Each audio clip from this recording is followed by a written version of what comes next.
বরগুনার পাথরঘাটা উপজেলার চরদোয়ানী নৌপুলিশ ফাঁড়ি পাশেই ভারানী খাল, যে খাল দিয়ে প্রতিদিন শত শত মাছ ধরা ট্রলার, স্টিল বডি ট্রলার, ছোট জাহাজসহ বিভিন্ন নৌযান চলাচল করে।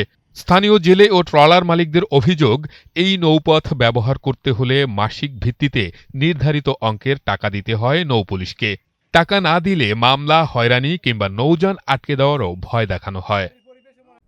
আমরা এই জায়গা থেকে কার্গো লোড দেওয়ার পরে চরদোয়ানি খাল যখন দোগনা পার হইতে যায়, তখন ওই চরদোয়ানি যে ক্যাম্প আছে, থানা পুলিশ ক্যাম্প, ওদেরকে আমরা প্রত্যেক ট্রলার প্রতি ওদের 1000 টাকা দেওয়া লাগে। মানে এমন সময় এরা আটকায় যে 1000 তো ভালো, 10 টাকা দেওয়ার মতো সামর্থ্য আমাদের থাকে না। 1000, 2000, 1500 টাকা দিলে আমাকে ছাড়ে দেয়। আবার এই 1000, 1500 টাকা দেন আমাকে আবদার আছে, এখন মাধ্যমে আমরা ফোন দিই, এরকম ধরছে, দাও 1500 টাকা দিয়ে ছেড়ে দেবেন। এইভাবে আমরা চাই যে বন্ধ হোক, আমরা শান্তিতে তাল পাইতে চাই। বাড়ি 1000 টাকা দিয়ে যেতে খুলনা যাওয়ার উদ্দেশ্যে রওনায় ওদের জন্য 1000 টাকা নিয়ে যাওয়া লাগে। এই আমার টাকা না দিলে মামলা, হয়রানি কিংবা নৌযান আটকে দেওয়ারও ভয় দেখানো হয়। হটস্পট জেলে ট্রলার। অভিযোগের সত্যতা যাচাই করতে জেলে পরিচয়ে প্রতিবেদক নৌপুলিশ ফাঁড়ির এএসআই মোহাম্মদ কবিরের সঙ্গে যোগাযোগ করেন। অভিযোগ অনুযায়ী তার কাছেও মুঠোফোনে টাকা দাবি করেন এএসআই কবির। হ্যাঁ স্যার, কয় টাকা দিছো? 300 টাকা দিচ্ছি স্যার। 300 দেয় 1000, তুমি দাও 300, আর আমি এলি বেটার হয়রানি করি। আমের তো কইলাম লাস্টে নাম্বার স্যার। এত তো আমের আল্লাহর তো স্যার এইতেই হয়। কি আমের আল্লাহর তো স্যার এইতেই হয়। কার কি? এটা তো বুঝো তো বড়, এটা কি কারো ব্যক্তিগত? সব জানি না স্যার মোরা, যে আমি যে ধরে হে নাই সবার। আমি কই ইনসিয়ার হে বল টাকা খায় না, সবাই কয় যাইয়ে বুঝি না কথা। কই ওই জায়গার যাই ইনসিয়ার আমি কই হে বলে টাকা খায় না, সবাই কয়।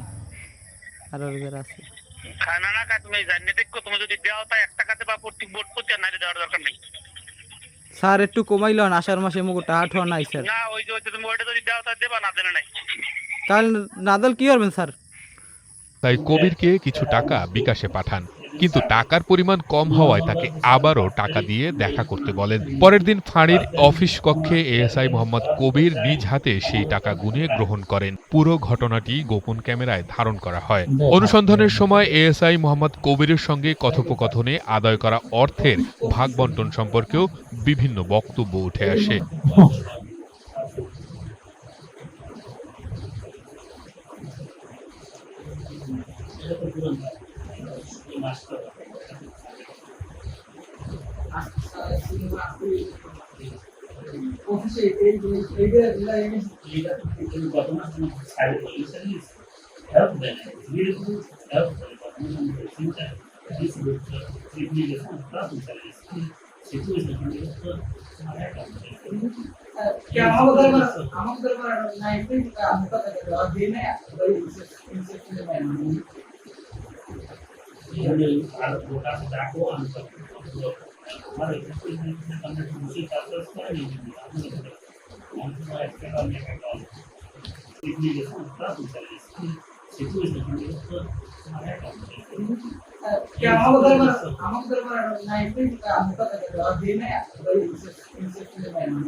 এ বিষয়ে চরদোয়ানী নৌপুলিশ ফাঁড়ির ইনচার্জ গজনবী মিয়ার কাছে জানতে চাইলে তিনি বলেন, গজনবী মিয়া।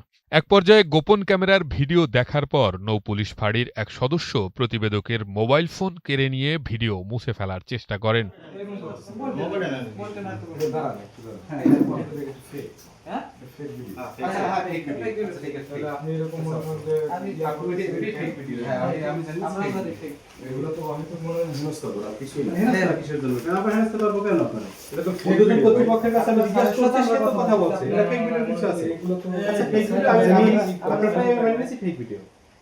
এটা আমি তো জানি না, আমার জানা নাই, আপনাদের কাছেই শোনা। আমার কোনো স্টাফও জানে না বা তারা আমার নলেজে দেয় না। তাই সে যদি এরকম করে থাকে তাহলে অবশ্যই আমি করবো, পর্যটন কর্তৃপক্ষের বরাবরের রিপোর্ট সাবমিট করবো। এটা আমার অ্যাবসেন্সে তো অনেক কিছুই অনেকে বলতে পারে, তাই না? স্থানীয় জেলে ও ট্রলার মালিকদের দাবি, দীর্ঘদিন ধরে এ ধরনের অভিযোগের কারণে তারা আর্থিক ক্ষতির মুখে পড়েছেন। এদেশের মনে করেন যারা ঊর্ধ্বতন মনে করেন যে যারা আছেন তাদেরকে আকর্ষণ করতে চাই যে যারা এই জিনিসটা যাতে বন্ধ হয়, যারা এই ধরনের জুলুম না করতে পারে। এরপর জুলুম চললে আমরা ব্যবসায়ী যারা ছোটখাটো আছি তাদের আমাদের অনেক কষ্ট হয় আর কি। আমরা চাই যে বন্ধ হোক, আমরা শান্তিতে জাল বাইতে চাই না। আমরা মাছ নাই, আমরা এই ধরেন 50,000 টাকার চালান, ওই 2 লাখ টাকা চালান 50,000 টাকা বেশি।